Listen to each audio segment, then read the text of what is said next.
지혜는 늘 고민이 많았습니다. 미래를 위해 돈을 모으고 싶었지만 어디서부터 시작해야 할지 막막했죠. 투자는 불확실한 바다와 같아서 어떤 길을 택해야 할지 알 수 없었습니다.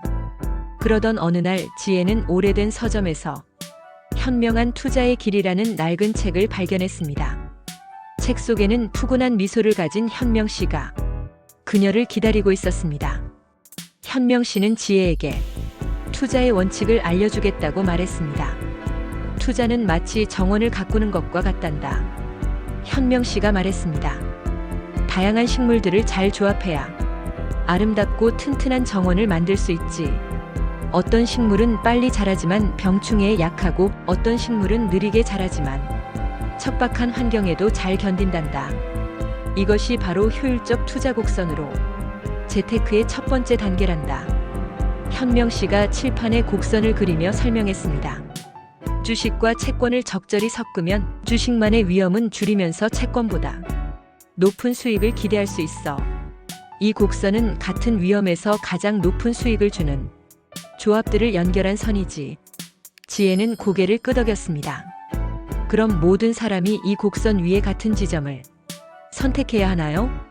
현명 씨는 미소 지으며 고개를 저었습니다. 아니, 그렇지 않단다. 사람마다 위험을 받아들이는 정도가 다르거든. 이것이 두 번째 단계 투자자 성향 파악이지. 어떤 사람은 안정적인 은행 예금이나 채권을 선호하고 어떤 사람은 주식이나 해외 투자처럼 높은 수익을 추구하며 위험을 감수하기도 해. 너의 마음속에는 어떤 정원을 꿈꾸고 있니? 현명 씨가 물었습니다. 현명 씨는 효율적 투자 곡선 위에 여러 개의 무차별 곡선을 그렸습니다. 이 무차별 곡선은 너의 위험, 수익 선호도를 나타내. 효율적 투자 곡선과 만나는 가장 높은 접점이 바로 너에게 가장 잘 맞는 최적의 포트폴리오가 된단다. 지혜는 자신의 성향에 맞는 지점을 찾아냈습니다. 하지만 현명 씨는 아직 끝이 아니라고 말했습니다. 마지막 세 번째 단계는 현실적인 조정이야. 아무리 좋은 이론도 현실의 벽에 부딪히면 무용지물이 될 수 있거든. 투자 기간, 세금 혜택, 언제든 돈을 쓸 수 있는 유동성, 그리고 지금 시장이 어떤 상황인지 같은 것들을 고려해야 해. 이것들이 너의 포트폴리오를 살아있는 것으로 만들지. 지혜는 이제 더 이상 막막하지 않았습니다. 투자는 단순히 높은 수익을 좇는 것이 아니라 제가 감당할 수 있는 위험 안에서 최적의 길을 찾아가는 과정이군요. 현명 씨는 따뜻하게 웃으며 고개를 끄덕였습니다. 지혜는 자신만의 정원을 가꿀 준비가 되었습니다. 투자는 늘 선택의 연속입니다. 예금을 할지, 주식을 살지, 아니면 부동산이나 해외 자산에 투자할지 고민하게 됩니다. 그런데 어떤 선택이 옳은지는 미래를 정확히 예측할 수 없기 때문에 늘 불확실성이 따릅니다. 이때 우리가 의지할 수 있는 것이 바로 재테크의 원칙, 특히 최적 자산 배분이라는 개념입니다. 이 원칙을 세 단계로 나누어 설명드리겠습니다. 첫 번째 단계는 효율적 투자 곡선을 구하는 것입니다.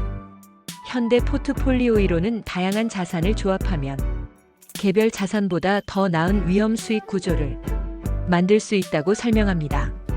예를 들어 주식은 변동성이 크지만 기대 수익이 높고 채권은 안정적이지만 수익이 낮습니다.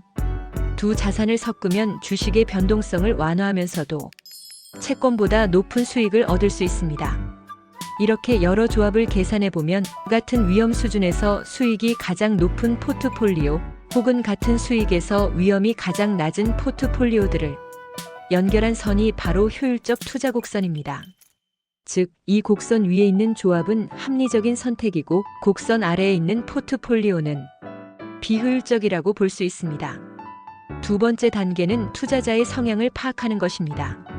사람마다 리스크 선호도가 다릅니다. 위험을 회피하는 정도에 따라 투자 곡선 위에서의 최적 지점이 달라집니다. 안정형 투자자는 은행 예금, 채권, MMF 비중이 높습니다. 적극형 투자자는 주식, 해외 투자, 대체 자산 비중이 커집니다. 이를 시각적으로는 무차별 곡선으로 표현합니다. 무차별 곡선은 개인의 위험, 수익 기호를 나타내는데 효율적 투자 곡선과 만나는 접점이 바로 그 사람의 최적 포트폴리오가 됩니다. 즉, 같은 효율적 투자 곡선을 두고도 사람마다 최적 자산 배분 비중은 달라질 수 있습니다. 세 번째 단계는 현실적인 조정입니다. 이론적으로는 아름다운 곡선과 수학적 계산이 존재하지만 실제 투자에서는 여러 제약 요인을 고려해야 합니다. 은퇴가 가까우면 위험자산 비중을 줄이고 안전자산 비중을 늘립니다. ISA, 연금저축, IRP 등 세제 혜택 계좌를 활용하면 같은 투자라도 세후 수익률이 달라집니다. 언제든 돈이 필요할 수 있다면 일정 부분은 현금성 자산에 두어야 합니다. 금리 상승기인지 경기 침체기인지에 따라 포트폴리오를 미세하게 조정할 필요도 있습니다. 이런 현실적 조정을 거쳐야 비로소 개인에게 맞는 살아있는 포트폴리오가 완성됩니다.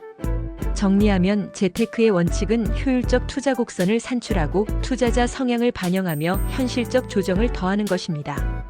결국 투자는 단순히 높은 수익을 좇는 것이 아니라 자신이 감당할 수 있는 위험 수준 안에서 최적의 선택을 찾아가는 과정입니다. 여러분 각자의 투자 성향을 이해하고 이를 바탕으로 합리적인 자산 배분 전략을 세운다면 불확실한 금융시장에서 흔들림 없는 길을 걸어갈 수 있을 것입니다. 이상입니다. 감사합니다.